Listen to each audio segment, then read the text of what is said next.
Assalamualaikum warahmatullahi wabarakatuh. Saya Dewi Rizky Fauzi akan mempresentasikan hasil karya tulis ilmiah saya yang berjudul asertif. Pendahuluan. Latar belakang. Penyakit kanker kedua terbanyak dialami oleh wanita di seluruh dunia. Menurut International Agency for Research on Cancer, dalam mulai dari 2016, 85% dari kasus kanker di dunia yang berjumlah sekitar 493.000 dengan 273.000 kematian. Menurut WHO, bahwa pada tahun 2030 jumlah penderita kanker di Indonesia meningkat 75%. Di Indonesia setidaknya ada 15.000 wanita yang terinfeksi kanker serviks setiap tahunnya. Latar belakang, Riskes 2013, kanker serviks tertinggi di Indonesia terdapat di Provinsi Kepulauan Riau, Provinsi Maluku Utara, dan Provinsi Daerah Istimewa Yogyakarta. Depkes tahun 2016, 572 pemeriksaan dan diantaranya terdapat 102 wanita dengan positif HIV dan orang dicurigai kanker serviks. Ketiga, penyebab utama kanker serviks adalah infeksi human papilloma virus HPV, strain tertentu yang menyerang ke dinding leher rahim wanita. Kanker serviks dari waktu ke waktu akan menyebabkan komplikasi lebih lanjut seperti nyeri siatik, kaki edema, dan hidrosis, hampir selalu dikaitkan dengan keterlibatan dinding panggul luas oleh tumor.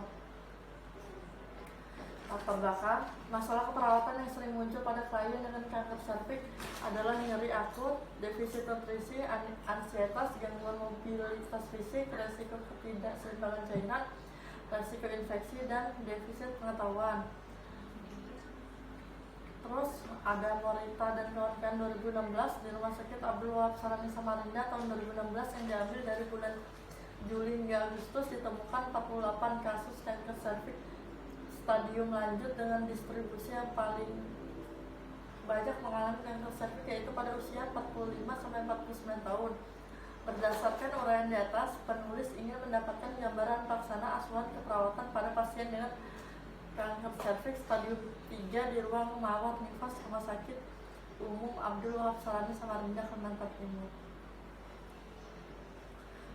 Rumusan masalah. Berdasarkan latar belakang masalah di atas dapat dikemukakan masalah, yaitu bagaimana memberikan asuhan keperawatan pada pasien dengan kanker serviks stadium 3 di ruang mawar nifas Rumah Sakit Umum Abdul Wahab Sarani Samarinda. Tujuannya itu ada tujuan umum sebagai gambaran asuhan keperawatan, tujuan khusus yaitu ada mengkaji, merumuskan diagnosis, menentukan perencanaan, melakukan pelaksanaan, evaluasi.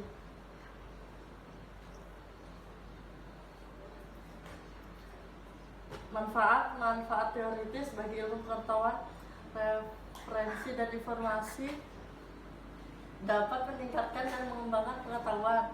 Manfaat praktis yang pertama bagi penulis untuk menambahkan pengetahuan mengenai perawatan bagi lahan praktik sebagai masukan dalam meningkatkan pelayanan kesehatan reproduksi. Ketiga, bagi profesi sebagai masukan dan meningkatkan pelayanan kesehatan reproduksi. Tinjauan pustaka.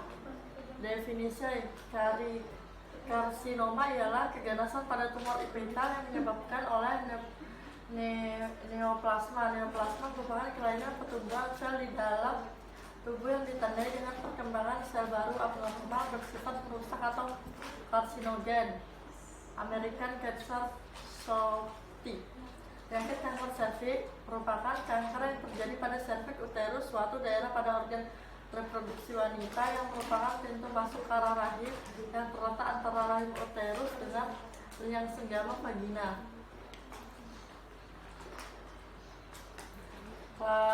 Klasifikasi stadium 0, stadium 1, stadium 1A, stadium A1, stadium 1A2, stadium 1B, stadium B1, stadium B2, stadium 2, stadium 2A, stadium 2B, stadium 3, stadium 3A, stadium 3B, stadium 4, stadium 4A, stadium 4B.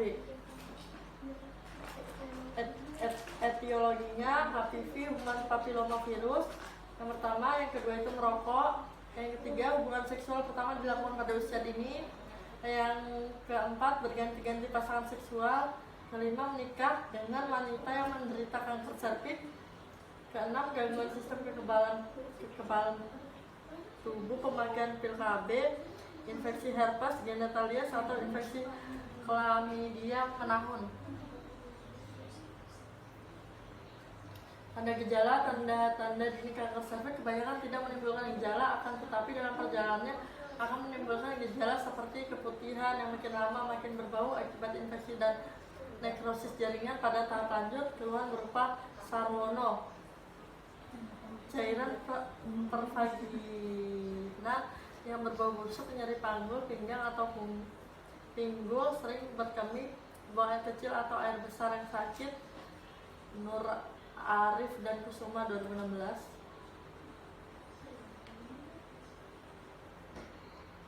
Penata laksana medis, loop elektrosurgisal excision prosedur.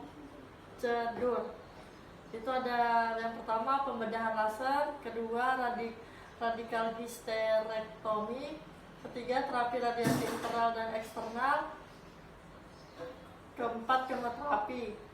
Terus ada penata laksana keperawatan. Yang pertama, membantu klien mengekspresikan rasa takut, membuat parameter harapan hidup yang realistis, memperjelas nilai dan dukungan spiritual, meningkatkan kualitas coping individu serta keluarga dan komunitas.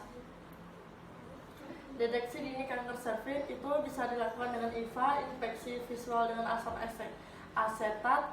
Sesuai dengan namanya, IVA merupakan pemeriksaan leher, rahim, serviks dengan cara melihat langsung dengan mata telanjang leher rahim setelah